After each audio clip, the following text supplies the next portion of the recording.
The champagne tasted like ash at my mother's anniversary, where my stepfather celebrated seizing my family's legacy. Tonight, his grand finale was about to become his greatest downfall. The champagne tasted like ash in my mouth, each bubble a tiny explosion of bitterness. Around me, our sprawling living room, a space once filled with my father's booming laughter and the warm scent of his pipe tobacco, was now suffocating under the weight of Richard's ostentatious taste. Crystal vases overflowed with lilies, their cloying perfume mixing with the expensive colognes of strangers Richard called esteemed colleagues. This wasn't a home anymore. It was a stage.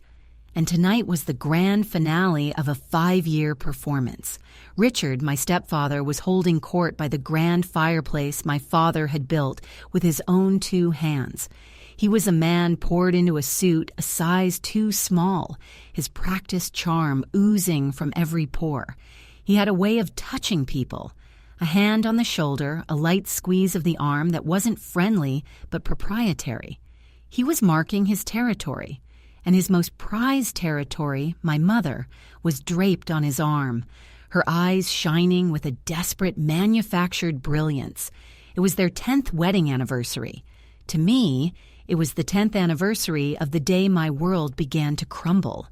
My mother, Ellen, saw me watching from across the room, and her smile faltered for a fraction of a second. She waved me over, a frantic little gesture that said, "Come on, play the part. Be the happy son." I didn't move. I just gave a slight, tight-lipped nod and took another sip of the wretched champagne. For her, this was a fairy tale. A handsome, successful businessman swooping in to save the lonely widow. For me, it was a corporate takeover. Richard didn't just marry my mother. He acquired her. And with her came Miller & Son Construction, the company my father had bled and sweat for. The company that had my name in its very title. The company that was supposed to be my birthright. For years, I'd been sidelined. Richard always had a reason. "You're too young to handle the big accounts, Alex. You need more experience in acquisitions, kiddo. Let me handle the board. You focus on learning the ropes." The ropes he gave me were frayed ends, leading nowhere, while he systematically replaced my father's loyal team with his own yes men. He slowly and deliberately erased my father from the company he created, painting over the mural of his legacy with a bland corporate gray. And my mother let him. She was so terrified of being alone again, she'd have let him burn the whole thing to the ground as long as he kept her warm by the fire. Aunt Carol, my mom's sister, sidled up to me, her face a mask of practiced sympathy. "He's making her happy, Alex," she whispered, her gaze flicking towards the happy couple. "Look at her. I haven't seen her glow like that since, well, for a long time." I clenched my jaw. "That's not a glow, Aunt Carol. It's the reflection from his diamond cufflinks." She flinched, and I felt a pang of guilt. It wasn't her fault. None of them could see the predator beneath the cashmere. They only saw the charming savior. I saw the wolf who'd found the keys to the hen house. The evening wore on, a painful parade of empty toasts and hollow laughter. I felt like a ghost at my own family's funeral. Then Richard clinked a fork against his glass, the sound cutting through the dull roar of conversation. The room fell silent. He beamed, wrapping his arm tighter around my mother's waist, pulling her flush against him. "Friends, family," he began, his voice smooth and deep, a practiced orator's cadence. 10 years, 10 wonderful years with this incredible woman. He paused to kiss my mother's temple, and the crowd let out a collective awe. My stomach churned. When I came into this family, I was welcomed with open arms. He glanced at me for a split second, a glint in his eye that was anything but welcoming. And I was entrusted with a great legacy, a legacy built by a fine man, the late David Miller. My father's name from his lips felt like a desecration. "I've done my best," Richard continued, oozing false humility, "to be a worthy steward of that legacy, to grow it, to nurture it for the future, for our future." He looked down at my mother, his voice dropping to a theatrical, tender whisper. And so, tonight, on our anniversary, Ellen and I wanted to make a special announcement, a formalization of our partnership in life and in business. A man I didn't recognize, dressed in a somber suit and carrying a leather portfolio, stepped forward. A notary. My blood ran cold. This was it. This was the moment I'd been dreading, the moment I'd been preparing for. The notary opened the portfolio, presenting a thick, multi-page document and a gleaming fountain pen. "My darling," Richard said to my mother, his voice loud enough for everyone to hear, "to show the world that we are one in all things." My mother's hands trembled slightly as she took the pen. She looked out at the sea of smiling, expectant faces, and her gaze landed on me.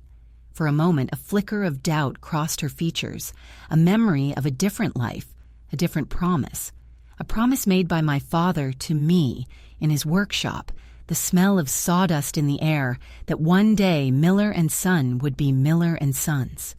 But Richard squeezed her hand, and the doubt vanished, replaced by a steely resolve. She bent over the low coffee table they'd cleared for the occasion. Her signature was a flourish, a bold, confident stroke of ink on the first page. It was the shot from the starting pistol, the declaration of war. A smattering of applause broke out. Richard leaned in and gave her a long, possessive kiss, as if sealing the deal. He straightened up, his chest puffed out, a triumphant smirk playing on his lips. He picked up his champagne flute. "A toast," he boomed, "to my beautiful wife and to the future of Miller Industries." He'd even changed the name, the final nail in my father's coffin. The guests raised their glasses, murmuring their congratulations. But before anyone could drink, I set my own glass down with a soft click. I pushed myself off the wall and took a slow, deliberate step forward. The room quieted again, all eyes turning to me. Richard's smirk tightened. My mother looked at me, a silent plea in her eyes. "Don't, Alex. Please, not tonight." I ignored her. I picked my glass back up, my hand steady as a rock. I held it high. "A beautiful speech, Richard," I said, my voice cutting through the silence, calm and clear. A truly moving sentiment. To Mom, to Richard, to a future built on firm foundations. I paused, letting the words hang in the air. I looked past them, locking eyes with the notary, who suddenly looked very nervous. Then my gaze returned to my mother, whose smile was beginning to look brittle. "But before we all get too carried away celebrating this transfer of power," I said, a small, cold smile of my own forming on my lips, "I think there might be a slight oversight. Mom, Richard, you might want to read the whole document before you pop another bottle. Check page 2 now." The silence that fell over the room was heavier than any sound. It was a thick, suffocating blanket of shock and confusion. The hired string quartet, tucked away in the corner, seemed to realize their lilting melody was now grotesquely out of place, and their bows stuttered to a halt. Every single eye was on me. Richard's face, which had been a mask of triumphant glee, went through a rapid series of transformations, confusion, then irritation, and finally a dangerous, simmering anger beneath a forced, brittle smile. "Alex," he said, his voice a low growl disguised as a chuckle, "always the practical joker. You certainly picked your moment." He tried to raise his glass again, a signal to the room to dismiss me, to carry on. "A toast, everyone!" But no one moved. No glasses were raised. My words hung in the air, a challenge that couldn't be ignored. My mother stared at me, her face pale, her eyes wide with a mixture of horror and betrayal. "Alex, what are you talking about? Stop this. You're embarrassing us." "I'm not joking," I said, my voice unwavering. I kept my gaze locked on Richard. "Page 2. Go on. Read it. Out loud for all your esteemed colleagues." The notary, a man named Davies, whose sweaty upper lip was now beaded with perspiration, looked from Richard to me and back again, like a spectator at a tennis match from hell.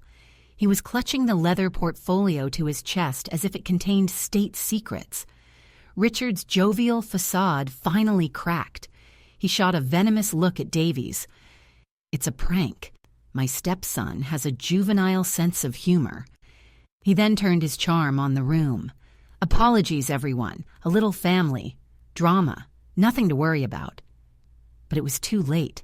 The seed of doubt had been planted, and it was sprouting into a garden of delicious scandal right before their eyes.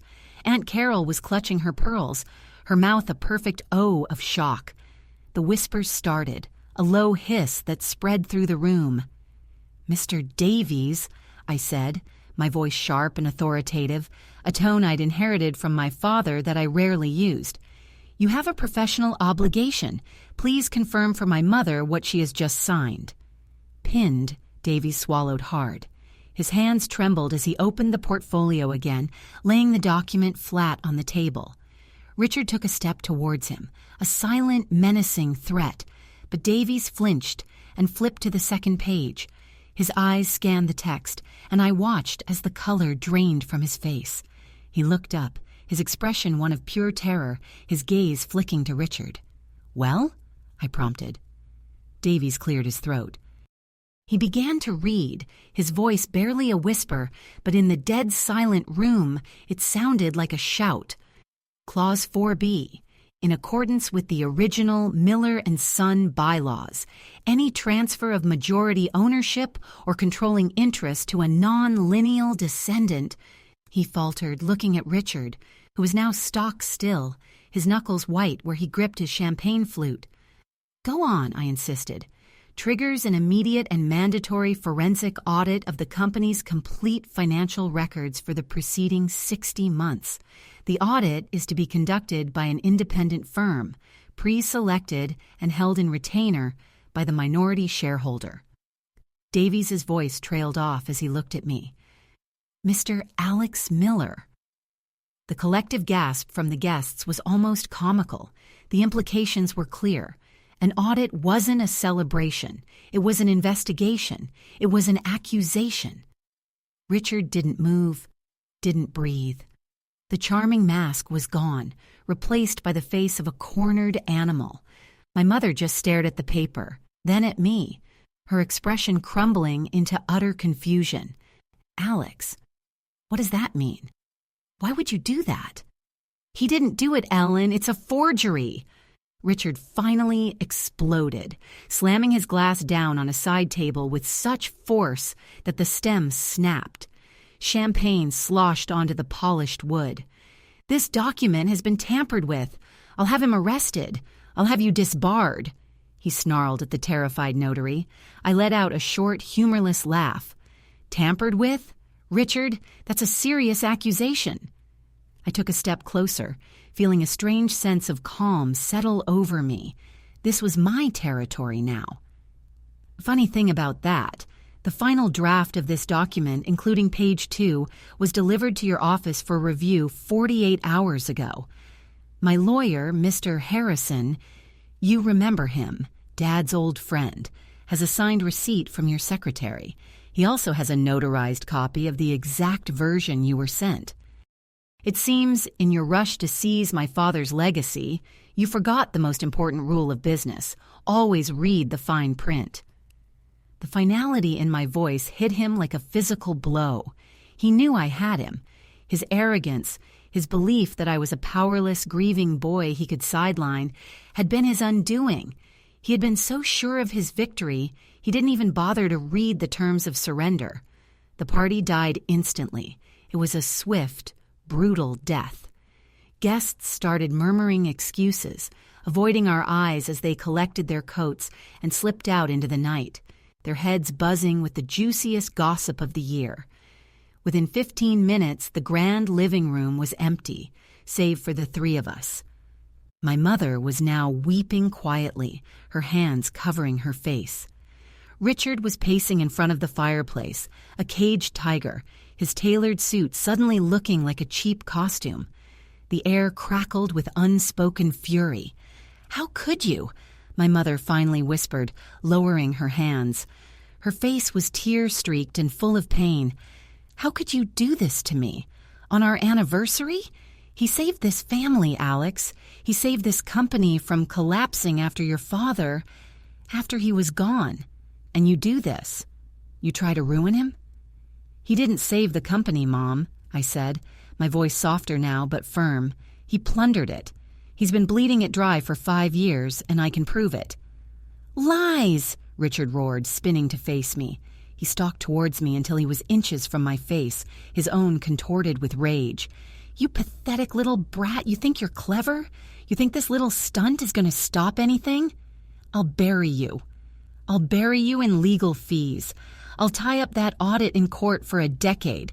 By the time it's done, there won't be a company left for you to inherit. I didn't flinch. I just looked into his cold, hate-filled eyes. I'd waited 5 years for this moment. I'd spent countless nights poring over old files, talking to my father's old contacts, piecing together the puzzle of Richard's greed. He thought this was my one and only move. He thought I'd fired my only bullet. I gave him a slow, pitying smile. "Oh, Richard," I said, my voice dropping low so only he and my mother could hear. "You still don't get it, do you? The audit isn't the weapon. It's just the warning shot." I leaned in closer, my smile widening. "You see, the audit is just a fire alarm. It's meant to get everyone out of the building before it really burns down. You're worried about the wrong page. You should see what I put on page 5. Richard's eyes narrowed in confusion. My mother looked up, her weeping momentarily forgotten. "Page 5, I continued, savoring the moment. "The one that invokes the morality clause my father put in the original company charter 20 years ago. You remember that one, don't you, Richard?" Richard's face went slack. The snarling rage was momentarily replaced by a flicker of genuine, unadulterated fear. The morality clause. It sounded like something archaic, a dusty relic from a bygone era of business. And it was. My father had a strong, almost puritanical sense of honor. He'd insisted on its inclusion after a business partner of his was caught in a messy public scandal that nearly tanked their joint venture. The clause was vague but potent, stating that any officer of the company found to be engaging in conduct that brought significant disrepute upon the Miller name could be summarily dismissed by a majority vote of the board, their shares forfeited. For years, it had been a footnote, a quirky piece of my father's personality embedded in legal jargon. Richard had probably dismissed it as unenforceable, irrelevant, until now. "You're bluffing," he spat, but the conviction had gone from his voice. It was a question, not a statement. "What conduct? I've done nothing. I have been a model husband, a pillar of the community." My mother latched onto his words like a drowning woman to a life raft. "He has, Alex. Richard has been wonderful to me. He's a good man. What are you talking about? What morality clause?" I turned my attention from Richard's pale, sweating face to my mother's pleading one. The moment I had rehearsed in my mind 1,000 times was here, and it was 1,000 times more painful than I had imagined. Hurting Richard was one thing. I would enjoy that. But shattering my mother's carefully constructed illusion felt like a betrayal of my own. Still, it had to be done. The poison had to be lanced. "Mom," I said gently, "what do you know about Richard's trips to Chicago? The ones he takes for the quarterly logistics meetings?" She looked confused. "What about them?" "They're business trips. He works so hard for this family." "He works hard, all right," I agreed, my eyes flicking back to Richard, who was now frozen in place, a statue of dread. "He works hard at maintaining a second life, a life that includes a woman named Isabella and their 3-year-old son, Leo."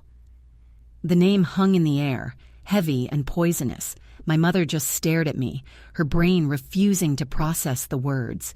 She shook her head, a slow, jerky motion. No, you're lying. You're just trying to hurt him. You've always been jealous." "Am I lying, Richard?" I cut her off, my voice sharp. "Tell her about the apartment you lease in Lincoln Park. Tell her about the preschool tuition you pay every month from a shell corporation you set up 2 years ago. A shell corporation, I might add, that's been funded by siphoning profits from Miller Construction's materials budget. That's what the audit is going to find, by the way. But I thought your personal indiscretions were a little more compelling. Richard opened and closed his mouth like a fish, but no sound came out. My mother's gaze shifted from me to him, her eyes begging for a denial, for him to laugh and call me a liar, for this nightmare to end. But his silence was a confession, louder than any words. The carefully built dam of her denial cracked, and the awful, devastating truth began to flood in. Her face crumpled, not with tears this time, but with a raw, ugly agony that twisted my gut. "Richard?" she whispered, her voice trembling. "He's lying, isn't he? Tell me he's lying." He couldn't meet her eyes. He stared at the floor, at the expensive Persian rug my father had bought her on their last anniversary together. That was my cue. I walked over to the mahogany sideboard where my father used to keep his scotch. I pulled a thick manila envelope from the drawer beneath and tossed it onto the coffee table. It landed with a heavy thud next to the damning legal document. "I'm not a liar," I said quietly, "and I don't make accusations without proof. It's all in there, Mom. Photos, bank statements, a copy of Leo's birth certificate. Richard's name is right there, listed as the father." She recoiled from the envelope as if it were a venomous snake. She wouldn't look at it. She just kept staring at Richard, her husband of 10 years, the man who had supposedly saved her, her face a mask of utter devastation. The great love story of Ellen Miller was a fraud. Her fairy tale was a lie. And I was the one who had just burned the book. You hired someone," Richard stammered, finally finding his voice. "You had me followed, you little snake." "I'm my father's son," I said coldly. "He taught me to protect what's his. You came into our house, you sat in his chair, you took over his company, and you systematically tried to erase him. You thought I was just a kid you could pat on the head and send off to do inventory. You underestimated me, and you underestimated my father's legacy." My mother finally broke.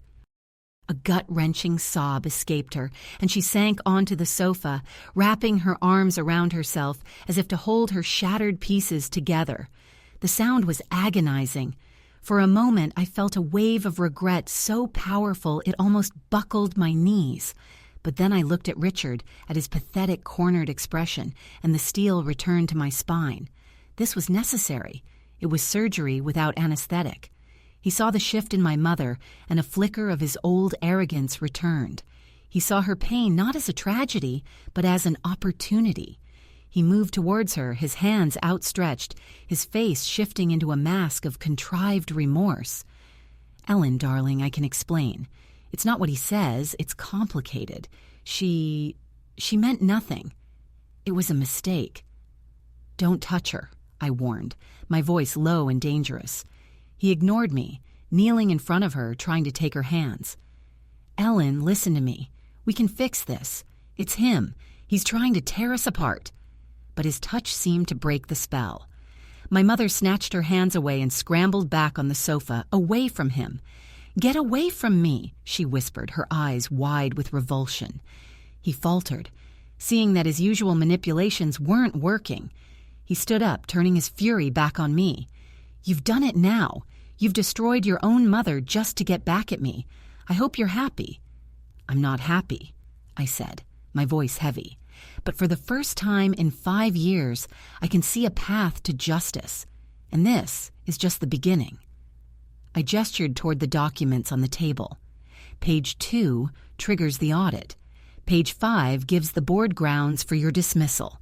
Signing that document tonight was the biggest mistake of your life, Richard. He laughed then, a high, unhinged sound. The board is loyal to me. Your father's old cronies are long gone. I appointed every single one of them. They'll never vote against me. They'll vote you out, you little fool. I still control everything." I watched him, letting him have his final, desperate bluster. I let him believe he still had an ace up his sleeve, that he still held the power. My mother was now watching us. Her tears stopped. a new, dawning awareness in her eyes. She was seeing him clearly, maybe for the first time. I let the silence stretch, and then I delivered the final blow. "You're right," I said calmly. "Your board is loyal. I knew they would be. That's why I didn't just rely on the existing bylaws." I paused, letting the words sink in. "Which is why you really need to turn to the addendum on page 10, the one entitled The David Miller Protocol." The David Miller Protocol. The words echoed in the cavernous silence of the living room. It sounded important, official, and utterly alien. Richard stared at me, his blustering confidence deflating like a cheap balloon. My mother, who had been a huddled, weeping figure on the couch, slowly sat up, her tear-filled eyes narrowing with a dawning, fragile hope. What is that?" Richard stammered, his gaze darting to the document on the table as if it might spontaneously combust. I would have seen that. My lawyers would have seen that." "Would they have?" I asked, my voice deceptively calm. I walked over to the table and picked up the document. Richard flinched as if I were holding a weapon, which, in a way, I was. "It's a contingency clause. Dad had it drafted years ago, after he had a health scare. It was his doomsday device, a way to protect the company if he was ever incapacitated or gone. It could only be activated by a specific set of circumstances that, as of your signature tonight, have just been met." I flipped through the pages deliberately, the rustle of the paper the only sound in the room. I could feel Richard's desperate gaze tracking my every move. I stopped at page 10, the addendum. "The protocol is quite simple, really," I explained, not looking at him, but at my mother. I wanted her to understand. It states that in the event of a hostile takeover of controlling interest, which the transfer of your majority shares to a non-lineal heir like Richard legally constitutes, and the simultaneous invocation of the morality clause, the existing board of directors is temporarily dissolved. Richard's jaw dropped. "Dissolved? You can't do that. That's illegal." "It's perfectly legal," I countered smoothly. "It's right here in the corporate charter that you never bothered to fully read. The charter you agreed to uphold when you became CEO. The David Miller Protocol transfers all executive and voting power to a temporary emergency trustee, a trustee pre-appointed by my father, whose name was sealed in an envelope and left in his private safe deposit box, to be opened only upon the activation of the protocol." My mother's hand went to her mouth. She remembered the box. After my father died, the bank had informed her of its existence, but the key and the access codes were missing. We'd all assumed they were lost in the chaos. But they weren't lost. My father had given them to me on my 18th birthday, along with a letter. "You'll know when it's time, son," he'd written. "Protect our legacy. Protect your mother." "You're insane," Richard whispered, his face ashen. Who is this trustee? One of your father's old fossils? They're all retired or dead." I smiled, a slow, grim curve of my lips. This was the checkmate, the move I had been planning for years, the one that had kept me going through the long, lonely nights of watching him destroy everything my father had built. "The bank manager and my lawyer, Mr. Harrison, opened that box this morning at 9 a.m., I said, my voice ringing with a finality that shook the very foundations of Richard's stolen empire. They verified the contents, notarized the letter of appointment, and confirmed the transfer of power, effective immediately upon the triggering conditions. As of about 30 minutes ago, Richard, you no longer have a board. You no longer have controlling shares. You no longer have a vote. All of that power now rests in the hands of one person." I let the suspense hang in the air for a heart-stopping moment. Richard was shaking his head in denial, muttering to himself, while my mother watched me, her breath held. "And you're looking at him," I finished. "The emergency trustee, the new acting CEO and majority shareholder of Miller & Son Construction, is me." The silence that followed was absolute. It was the silence of a world ending and a new one beginning. Richard looked as if I had physically struck him. He staggered back a step, his hand finding the mantelpiece to steady himself. All the fight, all the rage, all the blustering arrogance drained out of him, leaving behind a hollow, defeated shell of a man. He had been so focused on taking the queen, he never saw the pawn advancing across the board. "No," he breathed. "No, no, no." My mother let out a sound that was half sob, half laugh. She looked at me, really looked at me, and for the first time since my father died, I saw pride in her eyes. Not the vacant, smiling pride she'd shown for Richard's accomplishments, but real, deep, maternal pride. She was finally seeing the man her husband had raised. "But that's not all the protocol does," I continued, pressing my advantage. "The shark in the water could smell the blood. It also gives the trustee, that's me, unilateral power to void any and all contracts and transactions made in the last 90 days that are deemed not to be in the company's best interest." I tapped the document Richard had so triumphantly paraded earlier. "Like this one. This transfer of assets, it's null and void. The shares revert back to their original owner." I looked at my mother. "They're yours again, Mom, completely." She stared at me dumbfounded as the implications of what I was saying washed over her. She was free. Financially, legally free of him. Richard, however, seemed to find a last scrap of defiance. "The company is in debt. It's leveraged to the hilt. You've inherited a sinking ship, you idiot boy. I made sure of that. You'll be bankrupt in 6 months." He was right, to a point. I knew from my research that he'd been taking out massive loans against the company's assets, likely to fund his second life and line his own pockets before he eventually gutted the whole operation. It was a classic corporate raider move, but he had made one final, fatal miscalculation. "You're right. The company has significant debt," I acknowledged. "Loans you took out. But you made a mistake. You used the company's real estate holdings as collateral, didn't you? The downtown office building, the main storage yard, the suburban development plots." "So what?" he sneered. "The bank owns them now." I shook my head slowly. "No, Richard. The bank doesn't. You see, when you took out those loans, you didn't deal with a bank. You were so greedy for a quick, no-questions-asked line of credit that you went to a private lender, a private equity firm that was more than happy to give you terrible terms because they knew the collateral was solid." A new kind of dread was dawning on his face. He was starting to see the edges of the much larger trap he had walked into. "It took me almost a year to track them down," I said. "The firm is called Northwood Holdings. Very discreet, very exclusive. It took another 6 months and cashing out the trust fund my father left me to make them an offer they couldn't refuse. About 3 weeks ago, Northwood Holdings sold your entire debt portfolio." I paused, letting him connect the dots. I watched his mind race, watched him struggle against the inevitable, horrifying conclusion. "They sold it all," I said, delivering the final killing blow, "to the majority investor and sole proprietor of a newly formed company, a company I set up just for this occasion." "So, no, Richard. The bank doesn't own my father's company. I do, every single brick of it." The confession hung in the air between us, as solid and immovable as a block of granite.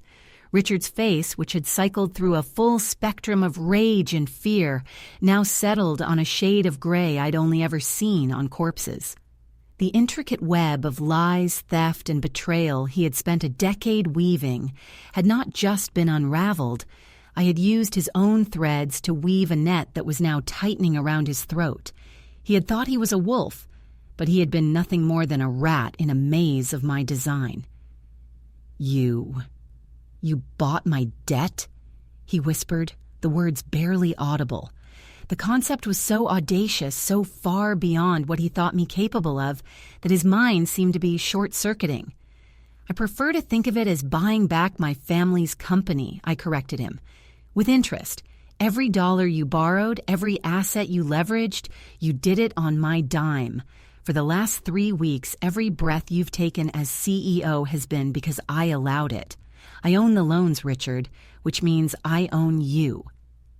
My mother, who had been watching this exchange with a stunned expression, finally rose from the couch. She walked not to me and not to Richard, but to the fireplace, turning her back on both of us. She stared into the embers of the fire he had lit, a fire in the hearth my father had built. It was as if she was trying to burn away the last 10 years from her memory. When she finally spoke, her voice was quiet but laced with a terrifying, newfound strength. "The cars," she said, not turning around. "Are they in your name or the company's?" Richard blinked, thrown by the non sequitur. "What? The Mercedes is mine. The Range Rover is a company lease." "Get out," she said simply. "Ellen, darling, we need to talk about this."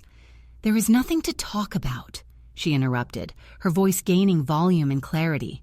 She turned to face him, and the weeping, broken woman was gone.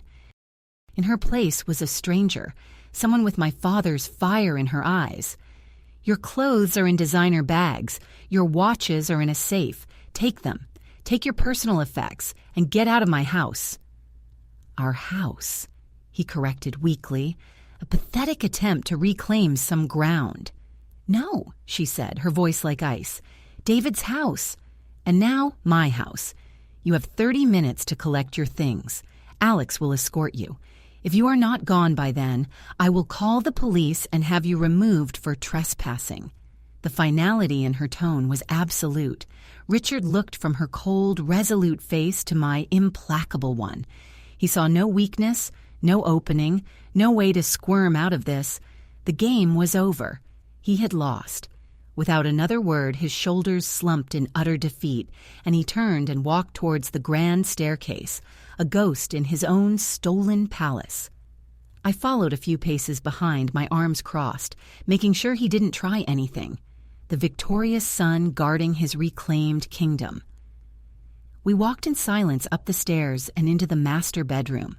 It was a space I had avoided for years. It was still decorated in my mother's style, but it was filled with his things, the smell of his cologne, his ridiculous silk robes, a framed photo of them on a yacht on the nightstand. He moved with a numb, mechanical efficiency, pulling suitcases from the closet, emptying drawers of expensive shirts and cufflinks, his movements jerky and uncoordinated. He didn't look at me. "All those years," he finally muttered, his back to me as he carefully placed a row of polished shoes into a bag. "All those board meetings, the late nights, the schmoozing. I built this company into what it is today." "No," I said from the doorway. "You leached off of it. You took a healthy, profitable company built on quality and reputation, and you turned it into a hollowed-out shell propped up by debt and deceit. Dad built things that lasted.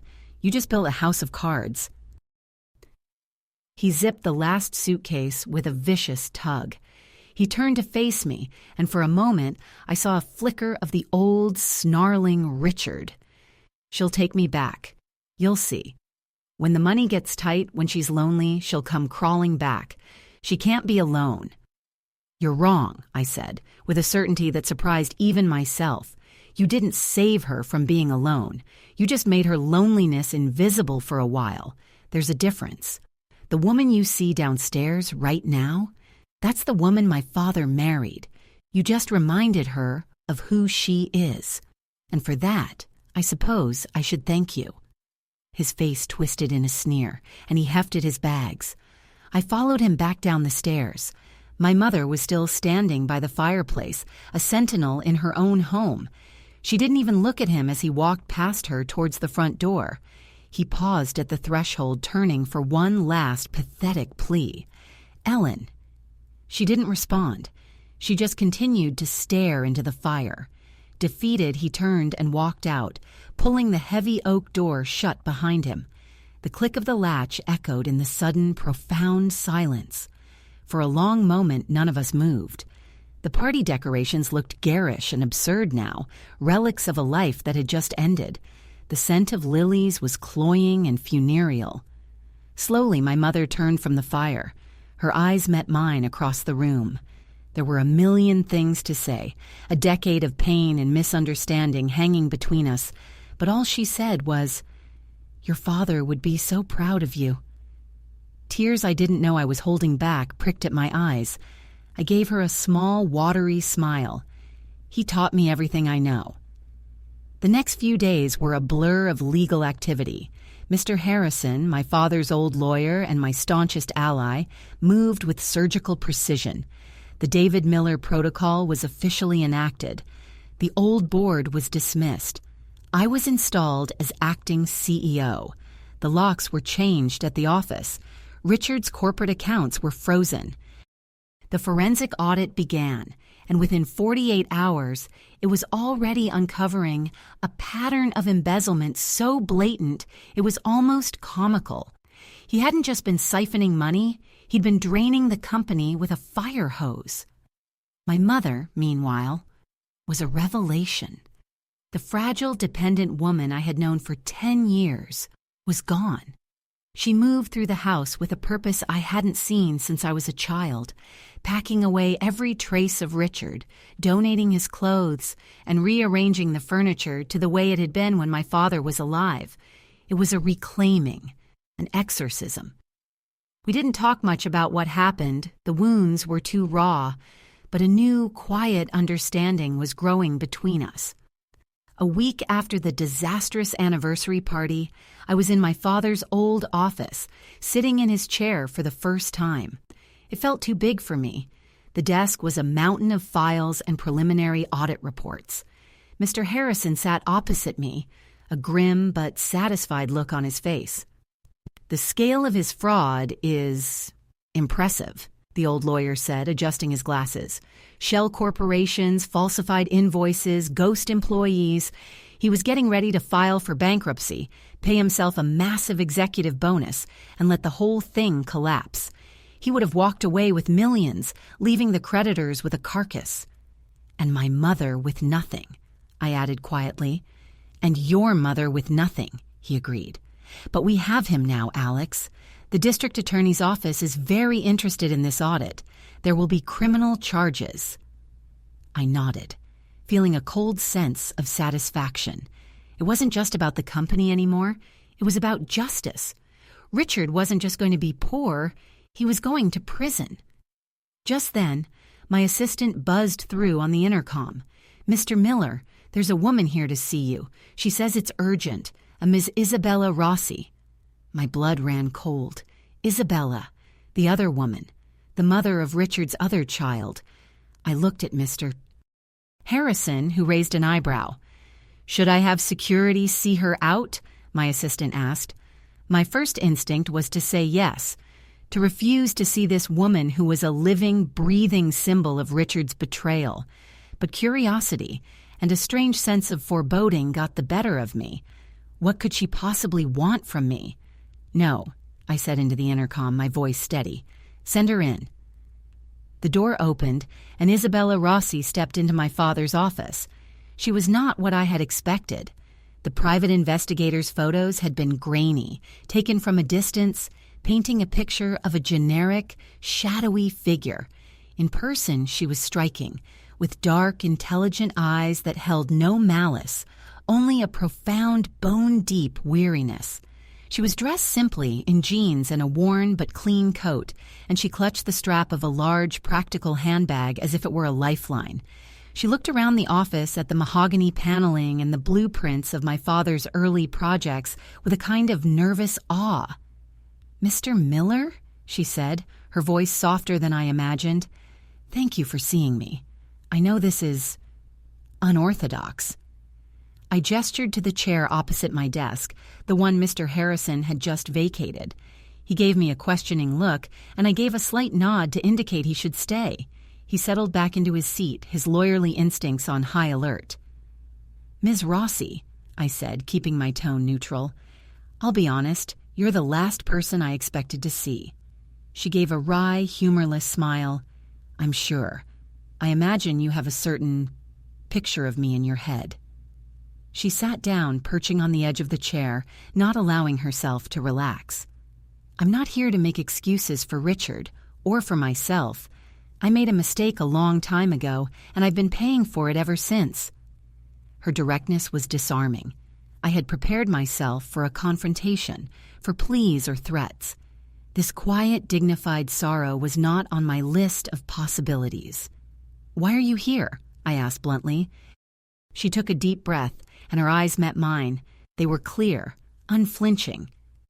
"Richard came to see me 2 nights ago. He was unhinged, ranting about you, about how you'd ruined him. He said he was going to destroy the company, burn it to the ground, make sure there was nothing left for you or your mother. He said if he was going down, he was taking everyone with him." A cold knot formed in my stomach. I'd anticipated Richard would fight back through legal channels, try to hide assets, declare personal bankruptcy. The idea of him engaging in active sabotage hadn't occurred to me. His ego was so tied to the image of success, I couldn't imagine him consciously destroying his own apparent handiwork. "What do you mean, burn it to the ground?" Mr. Harrison interjected, leaning forward. Was that a figure of speech? Isabella's gaze shifted to the old lawyer, and she shook her head. "I don't think so.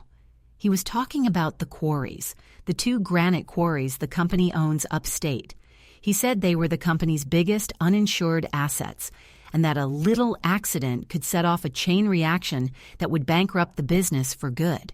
He mentioned something about blasting permits and geological surveys. Said he knew just how to do it to make it look like a natural disaster, a rock slide." My mind raced. The Miller quarries. They were my grandfather's original business, the foundation upon which my father had built everything. They were still operational, still profitable, and Richard was right due to their unique geological nature. They were notoriously difficult and expensive to insure against certain types of events. A catastrophic, strategically caused rock slide could indeed trigger massive liability claims, EPA investigations, and cleanup costs that would bleed the company dry. It was a scorched earth policy, pure spite. "He was drunk," Isabella continued, her voice trembling slightly, "and desperate. When he left, I found this on the floor by my door. I think he dropped it." She reached into her handbag and pulled out a small, folded piece of paper. It was a receipt from a hardware store an hour north of the city, near the quarries. It was dated the previous day. She slid it across the desk to me. I picked it up. The items listed were mundane on their own. Several coils of high-grade copper wire, a box of industrial-grade batteries, a digital timer, and a bag of ammonium nitrate fertilizer. Separately, they were harmless. Together, they were the primary components for an improvised explosive device. My blood turned to ice. This wasn't just sabotage. This was domestic terrorism. "He wouldn't," I breathed, staring at the receipt. "He would," Isabella said with grim certainty. "You took everything from him, Mr. Miller. His money, his reputation, his future. A man like Richard doesn't just accept defeat. He lashes out. He told me he has nothing left to lose. And a man with nothing left to lose is the most dangerous man in the world." Mr. Harrison was already on his phone, his face grim, speaking in low, urgent tones to what I assumed was the police. I looked at Isabella, 100 questions swirling in my mind. "Why are you telling me this?" I asked, my voice barely a whisper. "Why help me? He's the father of your son." A single tear traced a path down her cheek, and she wiped it away with an angry gesture. "Because my son deserves better than a monster for a father. Richard told me that the money he was sending me for Leo, the tuition, the rent, it all came from the company. Now that you're in charge, it's gone. He told me that. He wanted me to be afraid. He wanted me to see you as the enemy." "And you don't?" "No," she said, shaking her head. "I see you as the man who is trying to save the company that my son's father tried to destroy. Richard was never a father to Leo. He was a bank account. A visitor who brought expensive toys and disappeared for weeks. My son needs to be safe. He needs his mother to be safe. And that won't happen if Richard is free and desperate. I want him stopped. Permanently. The sincerity in her voice was undeniable. She wasn't an accomplice. She was another victim, trapped in his web for years. Mr. Harrison hung up the phone. The state police are on their way to the quarries. They're sending a bomb squad as a precaution. They've also issued a warrant for Richard's arrest. They're tracking his phone and credit cards now. A wave of relief washed over me, but it was short-lived. My phone buzzed on the desk. It was an unknown number.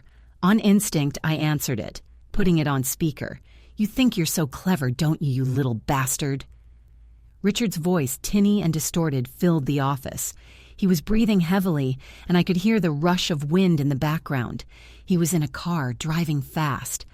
"It's over, Richard," I said, trying to keep my voice steady, signaling to Mr. Harrison to try and trace the call. "The police are coming for you." He let out a high, manic laugh. "The police? They're too late. They can't stop what's already in motion. You wanted your daddy's company so bad? Fine, you can have it, all of it. 100 million tons of worthless rock and $1 billion in lawsuits. Happy anniversary." My heart hammered against my ribs. "What did you do?" "I just gave the market a little push," he sneered. "You see, your father always said the north face of Quarry 1 was unstable. He had all these safety protocols, all these checks. So boring, so expensive. Turns out, all it needed was a little encouragement to come down, a little vibration. The timer is set. 10 minutes. 10 minutes. My eyes shot to the clock on the wall. "You're bluffing," I said, but my voice lacked conviction. "Am I?" He chuckled. "Why don't you ask the 50-odd school kids who are on a field trip there today? I saw the bus in the parking lot on my way out. A geology lesson, I think. They're about to get one hell of a demonstration on the power of a rock slide." The words hit the airless office with the force of a physical blow. School kids, 50 of them. The casual, gleeful cruelty of it was monstrous, beyond anything I had imagined even he was capable of. This wasn't just spite anymore. It was mass murder disguised as corporate sabotage. Isabella gasped, her hand flying to her mouth, her eyes wide with horror. Mr. Harrison, a man who had seen the worst of humanity in his 50 years of practicing law, looked physically ill. "Richard, for God's sake, there are children there," I yelled into the phone, my voice cracking. "Call it off. Whatever you've done, you can stop it." "Stop it?" His laugh was a shard of broken glass. "Why would I do that? This is perfect. It's not my fault if the quarry is unstable. It's not my fault if your company's negligence leads to a tragedy. It's yours. All yours. You're the CEO, Alex. You're in charge. This will be your legacy. You'll be ruined. Your mother will be ruined. Everything your precious father built will be a stain, a monument to your failure. I couldn't have planned it better." The line went dead. For a frozen second, the three of us stared at the phone in stunned silence. The ticking of the clock on the wall was a drumbeat counting down to an atrocity. 9 minutes. "I'm calling the police back," Mr. Harrison said, his hands shaking as he fumbled with his phone, "telling them to evacuate." "They'll never make it," I said, my mind racing, a cold, terrifying clarity cutting through the panic. The main quarry was a massive site, acres of tiered granite cliffs and deep pits.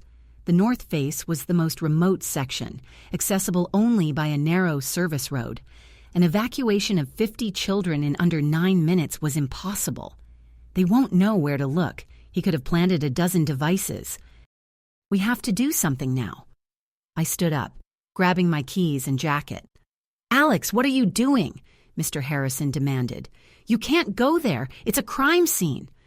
"It's about to be a massacre," I shot back, my heart pounding with a sickening mix of terror and adrenaline. "I know that quarry. Dad took me there 100 times. I know the blasting patterns. I know the fault lines he was always worried about. I know the emergency protocols. If anyone can stop this, it's me." "He's right," Isabella said, her voice surprisingly firm. She stood up, her face pale but resolute. "He knows the layout. The police don't. You can guide them, but he needs to go. Now. I looked at her, a stranger who had walked into my office an hour ago and saw an unexpected ally. She understood the stakes. Mr. Harrison nodded grimly, his phone already pressed to his ear as he relayed the new, horrifying information. Go, Alex, be careful. I'll coordinate with the authorities. I'll guide them to you. I ran. Out of the office, past my bewildered assistant, through the lobby. I burst out into the cold afternoon air and sprinted towards my car in the parking garage. As I fumbled with the keys, my own phone rang. It was my mother. I almost ignored it, but some instinct made me answer, putting it on speaker as I peeled out of the garage, tires squealing. Alex? Mr. Harrison called me. He told me about the quarry, about the children. Her voice was tight with fear, but there was no hysteria. The steely woman who had emerged on the night of the party was still there. I'm on my way there now, Mom, I said, weaving through traffic, my foot pressing the accelerator to the floor. Listen to me, she said, her voice urgent and clear. Your father was always terrified of a collapse at the north face. He said the geology was a nightmare. He installed a failsafe, a manual override for the emergency siren system. It's in the old foreman's shack, the one at the base of the western ridge, not the main office. He wanted it away from the blast zones. My mind flashed back to a dusty, forgotten memory. Me, a boy of 10, trailing after my father as he checked wiring in a small, weathered shack that smelled of rust and damp earth. This is the most important switch in the whole place, kiddo, he had told me. It screams bloody murder so everyone knows to run for the hills. The siren, I breathed. It's connected to seismic sensors. It's designed to give a 15-minute warning before a natural collapse. But he also built a manual trigger, she insisted. He said if he ever saw something on the sensors he didn't like, he wanted to be able to pull the alarm himself, immediately. He didn't trust computers with people's lives.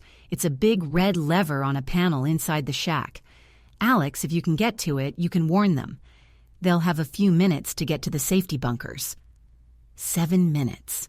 The digital clock on my dashboard was a ticking bomb. The quarry was a 40-minute drive on a good day. I was pushing 100 miles an hour, but it wasn't fast enough.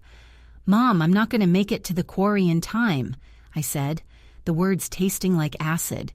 You don't have to, she said, and I could hear the rustle of paper on her end.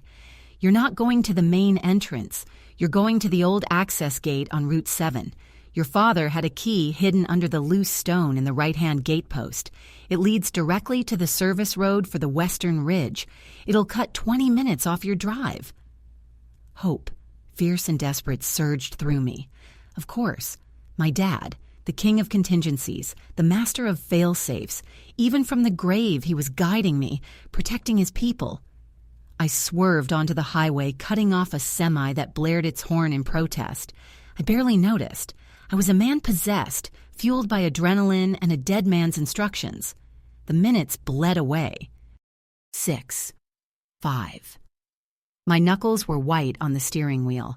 I pictured the faces of those children, laughing, learning, completely unaware of the mountain that was about to fall on them. I found the access gate, a rusty, forgotten chain-link fence overgrown with weeds. Just as my mother had said, the key was there, cool and solid in my trembling hand. I unlocked the gate and gunned the engine up a rutted, barely there dirt road that climbed the side of the ridge. The car bucked and scraped, but I didn't care. 4 minutes. Through the trees, I could see the vast expanse of the quarry below, and I saw it. A bright yellow school bus parked near a designated observation area, and next to it, a small cluster of figures children in brightly colored jackets, listening to a teacher who was pointing up at the sheer granite wall of the north face. My blood ran cold. They were in the direct path of the potential rock slide. I finally reached the clearing where the old shack stood, its windows boarded up, its paint peeling. I slammed the car into park and leaped out, not even bothering to close the door. 3 minutes. The shack door was padlocked. It was old and rusted, but thick. I cursed, looking around for something to break it with. A loose rock, a tire iron from the trunk. There wasn't time. In a fit of pure desperation, I threw my shoulder against the door.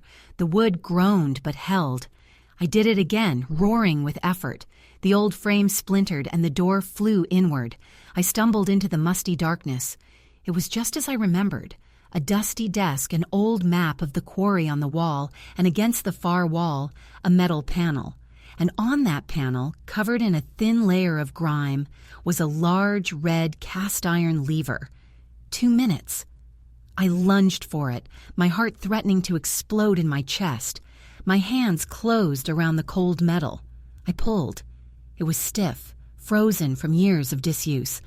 I put my whole body into it, gritting my teeth, my muscles screaming in protest. With a deafening screech of protesting metal, the lever moved. It slammed down into the on position. For a second, nothing happened. Then a sound started to build, a low hum that grew into a deafening, gut-churning wail that echoed across the entire valley. The emergency siren. It was working. Down below, I saw the cluster of children and teachers jolt in alarm. They looked around, confused, before the teacher started frantically gesturing, herding them away from the cliff face towards one of the reinforced safety bunkers built into the western wall. They were moving. They had a chance. A wave of dizzying relief washed over me. I leaned against the panel, gasping for breath, the siren screaming in my ears. I had done it. And then I felt it. A low, deep rumble that started in the soles of my feet and vibrated up through my bones. It wasn't the siren. It was the mountain. I scrambled back to the doorway of the shack and looked out across the valley. Across the vast expanse, on the north face, I saw a puff of dust bloom from the cliffside near the base. Then another and another. Richard hadn't just planted one device. It was a sequence. A chain reaction designed to shatter the very foundation of the cliff. The entire north face of the quarry seemed to shimmer, and with a groan that sounded like the world was tearing apart, the mountain began to fall. The sound was a physical thing, a crushing wave of pressure that vibrated the very air I was breathing. It was a roar that was older than language, the sound of geology happening in fast forward. I watched, frozen in the doorway of the shack, as 1 billion tons of granite peeled away from the north face.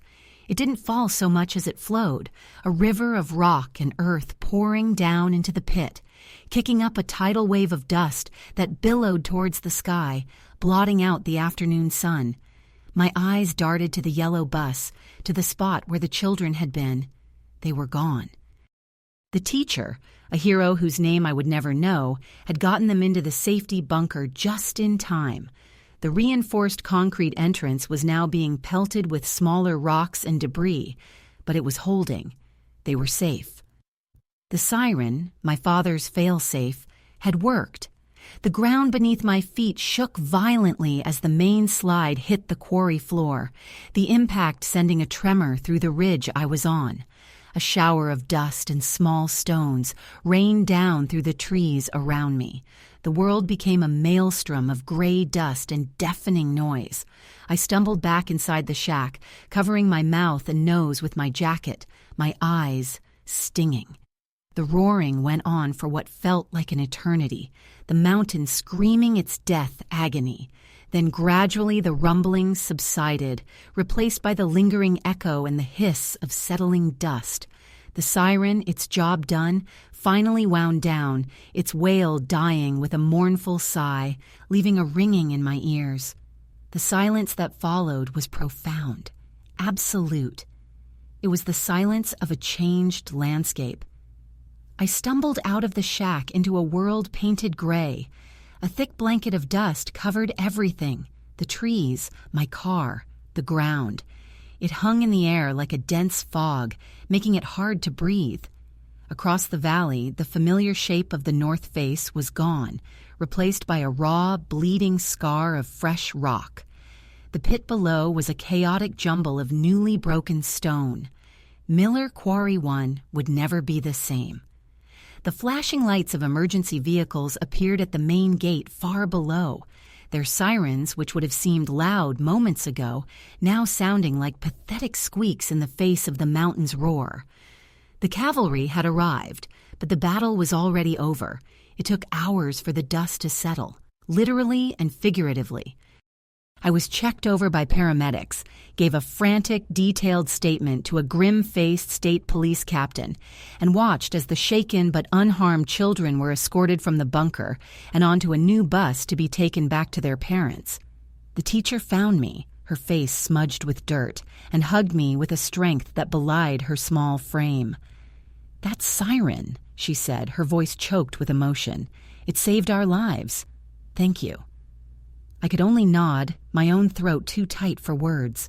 The news of Richard's act of domestic terrorism and his targeting of children became a national story. His manic phone call to me had been recorded by Mr. Harrison's system, becoming the primary piece of evidence against him. His face was plastered on every news channel. He was the most wanted man in the country. But he had vanished. He hadn't used his credit cards or his phone since that last call. He had simply disappeared into the wind, a ghost fueled by hatred. The aftermath for the company was brutal. Richard had been right about that. The quarry was declared a disaster zone. The EPA, OSHA, and a dozen other acronyms descended upon us.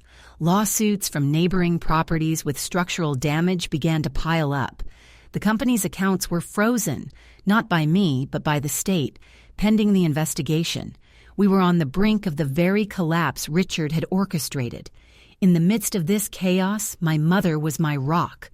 The woman who had once been defined by her dependence on a man was now a lioness defending her cub and her territory. She worked alongside me, navigating the legal maze, dealing with the press, and making coffee for our shell-shocked employees. We were a team, the Millers, mother and son, against the world. Isabella Rossi also became an unlikely ally. Her testimony was crucial in establishing Richard's state of mind. Out of a sense of responsibility, I set up a trust for her son, Leo, funded from my own personal accounts, the last of the money my father had left me. It wasn't the boy's fault. His father was a monster. 3 weeks after the collapse, the search for Richard had gone cold. The company was hemorrhaging money, and the bank my own holding company was threatening to call in the loans. I was sitting in my father's office late one night, staring at a mountain of debt that made the rock slide look small when Mr. Harrison came in. He looked older, more tired than I'd ever seen him. "They found him," he said quietly. I sat up straight. "Where? In custody?" Mr. Harrison shook his head slowly. "In a rented car at the bottom of a lake about 100 miles from the Canadian border. He drove it off a pier. The coroner says he'd been there for weeks. He took the coward's way out." I felt nothing. Not relief, not satisfaction, just a hollow emptiness. The man who had haunted my life for a decade was gone, and it changed nothing. The damage was done. The bills were still due. The mountain was still broken. "There's something else, Alex," Mr. Harrison said, placing a heavy file on my desk. "This is the final report from the forensic auditors. They finished tracing the last of Richard's shell corporations. It turns out he wasn't just embezzling. He was investing." I frowned, opening the file. Inside were complex charts of wire transfers and stock purchases. "What is this?" "For years," the lawyer explained, Richard was using the embezzled funds to short-sell stocks in the mining and quarrying industry. He was betting against our competitors, but he had a bigger play. His final move before he planned to bankrupt Miller & Son was to take all his illicit cash and pour it into one massive short position. He was betting heavily that a certain company's stock was about to become worthless. He tapped a name on the top page. It was a geological survey and insurance firm. A very specialized niche company. Richard had inside information that this firm was about to be exposed for fraudulent risk assessments, Mr. Harrison continued. They had insured dozens of sites that were, in reality, dangerously unstable. Their collapse was imminent. He stood to make hundreds of millions when they went under. I stared at the paperwork, not understanding. So? He's dead. The money is gone. Not exactly, Mr. Harrison said, a slow smile spreading across his weary face. He made the transaction through a Miller & Son corporate investment account, a legacy account he must have thought was dormant. He did it to hide the money trail from his personal accounts, which means, legally, the position wasn't his. It belongs to the company. My breath hitched in my throat. The firm was exposed last week, Alex. Their stock is now trading for pennies. Richard's bet paid off, to the tune of over $200 million. After we clear our debts, pay the fines, and settle the lawsuits, Miller & Son Construction will not only be solvent, it will be one of the most cash-rich private companies in the state. I stared at him, then at the file, then back again. I started to laugh. It was a wild, unhinged, exhausted sound. Richard, in his infinite greed and arrogance, in his final master stroke of a plan to enrich himself, had in fact saved us. His last act on Earth was to inadvertently provide the very funds we needed to rebuild from the ashes he had created. It was an irony so perfect, so cosmically just, that it was almost poetic. The next year was the hardest of my life. We rebuilt, we paid our debts, we settled every claim, we invested in the community around the quarry and created new safety protocols that became the industry standard. We rebranded as the Miller Legacy Group, honoring the past while building for the future. I didn't sit in my father's chair anymore. I had earned my own. My mother sat on my new board, a sharp and insightful voice that no one dared to ignore. One crisp autumn afternoon, a year after it all began, I stood with my mother on the newly stabilized western ridge, looking out over the changed quarry. The scar on the north face was still there, but now green shoots of hardy vegetation were starting to reclaim the raw stone. It was a testament to the fact that even after the most violent upheaval, life finds a way to grow back, stronger and more resilient than before. "He thought he could erase you," my mother said quietly, slipping her arm through mine. "You, Dad, all of it." I looked at the new landscape, at the bustling work crews below, at the monument to our survival. "He failed," I said. "You can't erase a firm foundation.